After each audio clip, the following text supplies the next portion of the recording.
Hi, everyone. My name is Robin Purdy, and I am going to be talking about my trip to Morocco in March 2019. And I really like working with my students and showing them pictures and having discussions of the pictures. So I tend to kind of group pictures by theme, but feel free to stop, pause, look at pictures whenever you need. So the program that I traveled with, and it was a year-long professional development, is called Fulbright Teachers for Global Classrooms. And how this program works is in the fall, you have an online global education course. It's very intensive.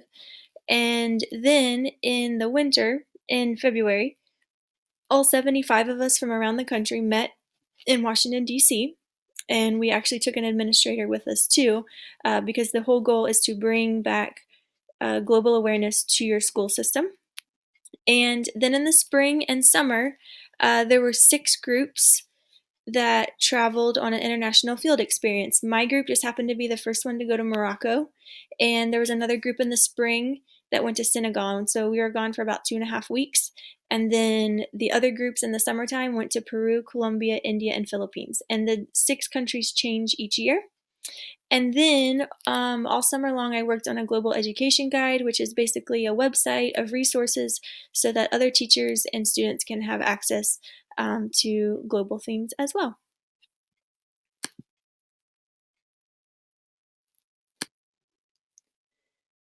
And this program is available for all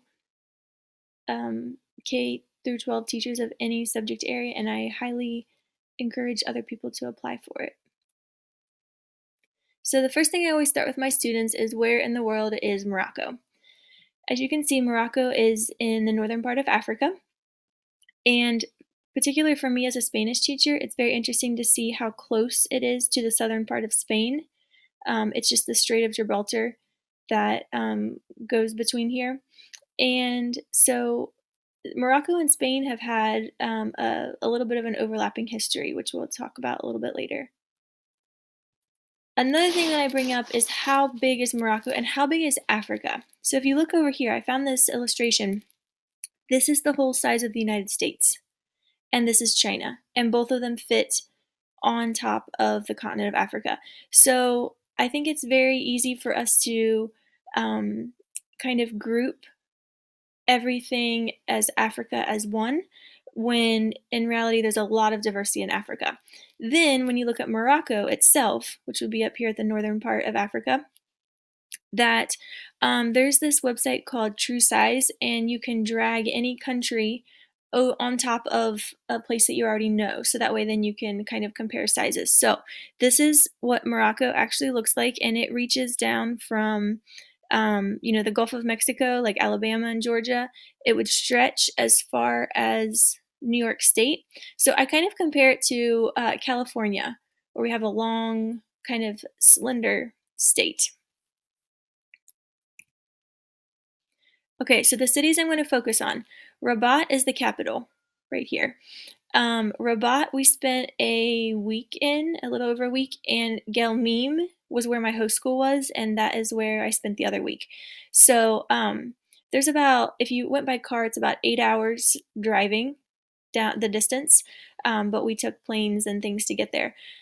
The other places that I was there, but only for a day or so, was Casablanca and Tetuan. And Tetuan, I actually took a day trip across the Strait of Gibraltar from the southern part of Spain. And when I did that, it was kind of touristy. I got to see some of the markets and eat some of the food, but these two were more touristy. Rabat and Gelmim was more that I felt like I had actually kind of lived there for a little bit. And this Western Sahara is not officially recognized by the UN, and so there is debate over who owns Western Sahara. There's a lot of conflict over the indigenous people that want to take it back. It used to be ruled by Spain. Some of these other places along the coast also were ruled by Spain. So it has a very mixed history with Spain. And one thing that I love about Morocco is that you can see the mountains, the Atlas Mountains. You can go and visit the coast. And then also, because we went to the southern part and we were in the gateway to Morocco, or gateway to Sahara, sorry, that you can see on the outside, like that it's very dry, and they call themselves the gateway to Sahara for that reason. Okay, just a quick overview of people who have ruled in Morocco so that way you know the influences that these rulers have left behind. So, the indigenous people or the native people are called the Amazigh. If you look up on anything online, Wikipedia, any of our textbooks, it tends to call them Berbers. This is actually not a term that the culture likes because it comes from the French word for barbarian, and so it does not have a positive connotation. So for indigenous or Amazigh, we use that word instead. Okay, so the Amazigh were the indigenous people who ruled, then the Romans, then the Arabs. Once it became an Arab nation, then that's when Islam came into Morocco. Spain occupied northern Morocco, and then also France was a protectorate, or Morocco was a protectorate in France. So you're going to see influences from those, especially in the language. They did get their independence in 1956. That is when the grandpa of the current king became king, and since 1999, it has been King Mohammed VI. So there is a little bit of remaining Spanish influence. There are two cities on the northern coast of Morocco that are actually part of Spain, and they're called Ceuta and Melilla. And so a lot of people travel back and forth to work in these cities as well. And there are other cities on the coast that, like when I visited in the south, since they got independence in 1956, so like people, students did not speak Spanish, but the grandparents spoke Spanish because it was maybe ruled by Spain earlier. Okay, so my most interesting part about Morocco as a language teacher is I wanted to know about the languages that they speak, how they're taught, how they're learned. So, Classical Arabic is taught starting in kindergarten.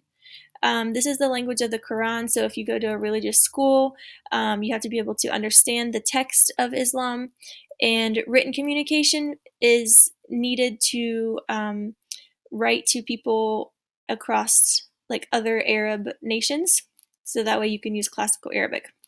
However, the majority of the people speak Darija, and Darija is the Moroccan Arabic, and this is what you would see on TV. But the interesting thing is that it's primarily spoken, so people have different ways of spelling it. There's no standardized spelling of that. French is for students when they start in third grade. That's the language of the government and the university. So if you're planning on going to college, you have to know French to be able to pass the entrance exam and to study those majors in French. Tamazight is from the indigenous Amazigh people. This is mostly in rural areas in the mountains. It's mostly a spoken language. They've tried to make a written alphabet, but mostly people just kind of use the Roman alphabet or the Arabic alphabet to write it out phonetically. So people typically learn as their first language either Darija or Tamazight. That's typically what is spoken in the home. And then English students start by ninth grade, and they are very excited to learn English because it's the language of tourism and the internet and international business, and they're very motivated to learn English. These are some pictures from classrooms, and so if you look at the